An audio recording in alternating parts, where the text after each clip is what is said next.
Hey y'all, here's a story I'm not sure if y'all really know about or not. For those of you who don't know, um, somebody has been convicted of a crime for something they tweeted. And it wasn't in the States.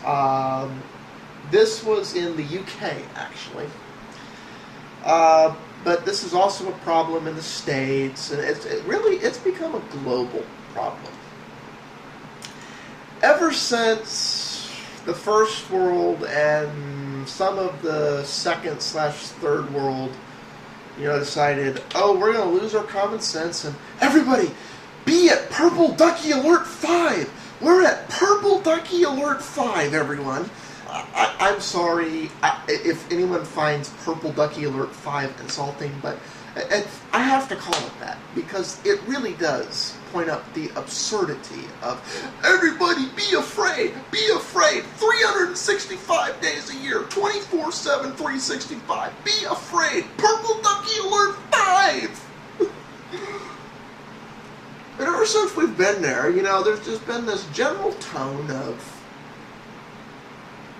nothing's wrong, everything's in control, we're 100% in control, everything's good. I got news for you.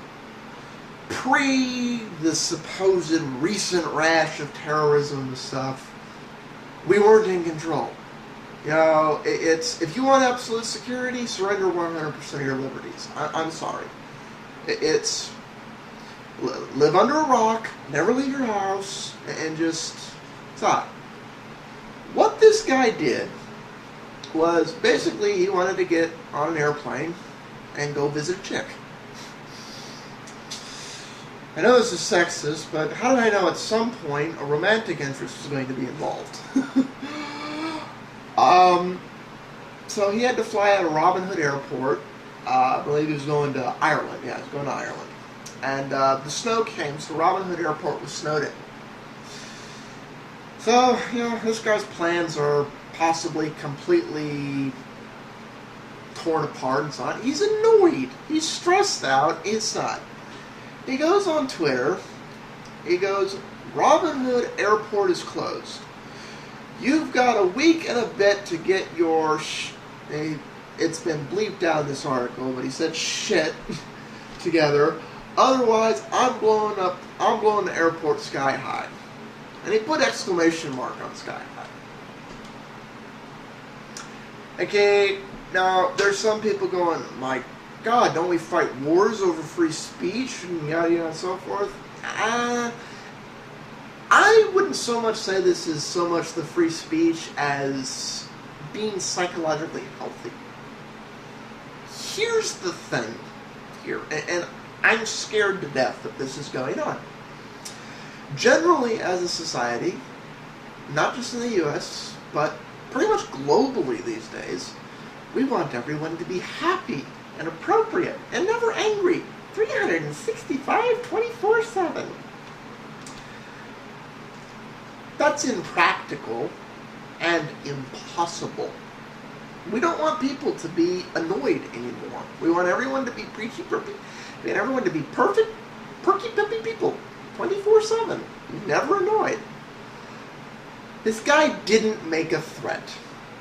He got annoyed, he got angry, and he went and blew off some steam. Because, under free speech I have the right to yell, but I don't have the right to yell fire in a crowded theater. If somebody goes into an airport and goes, and just, because they're annoyed, yells out and goes, that's it, I'm blowing up the airport. It's like, okay, we've all been there, but for obvious reasons, that's the same thing as yelling fire in a theater. You shouldn't do that. However, pulling out your cell phone, going, oh, I feel better now. Okay, good. I don't see anything wrong with. In fact, I would largely argue it's psychologically healthy and for the betterment of society as a whole.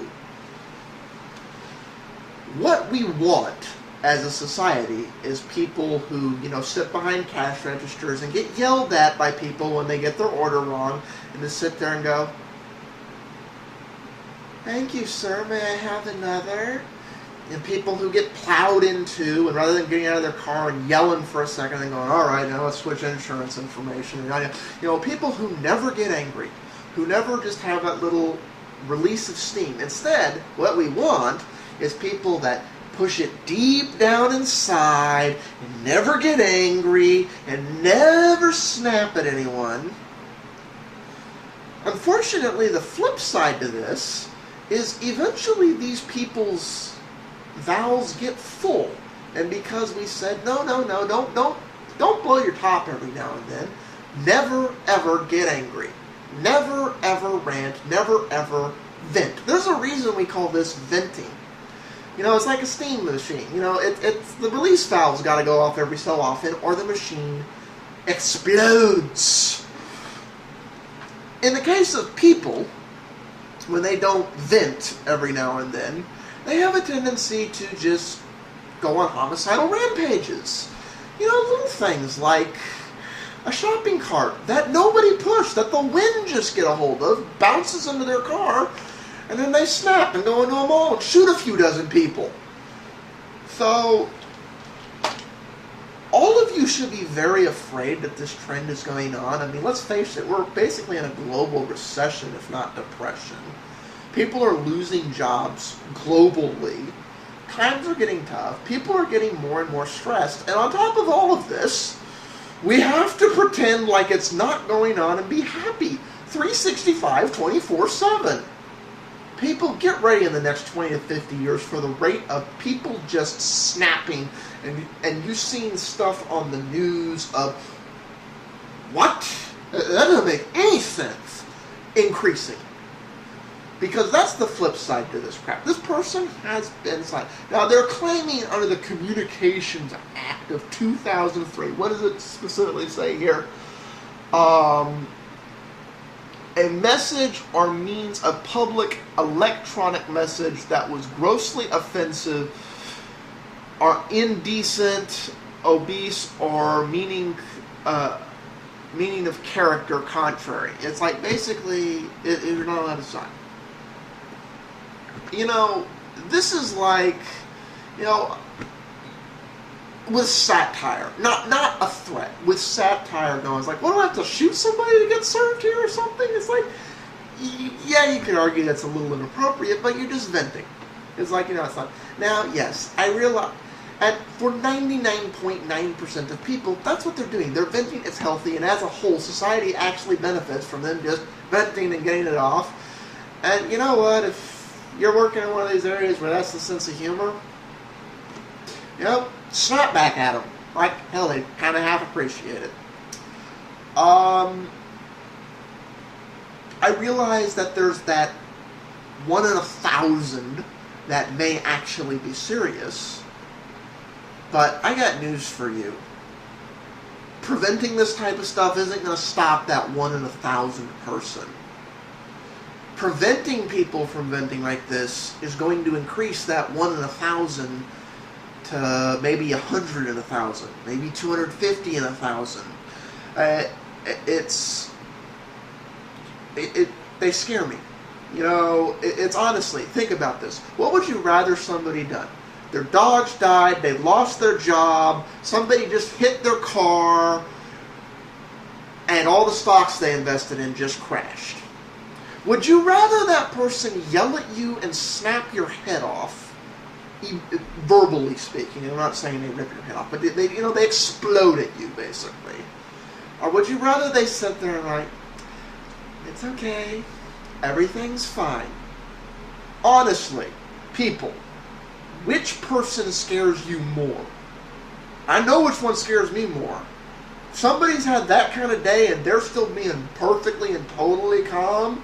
Like, okay, buddy, yeah, no problems here. I swear, I didn't mean, I swear. Peace out, all. There's something to think about. I'd love to get your responses on this.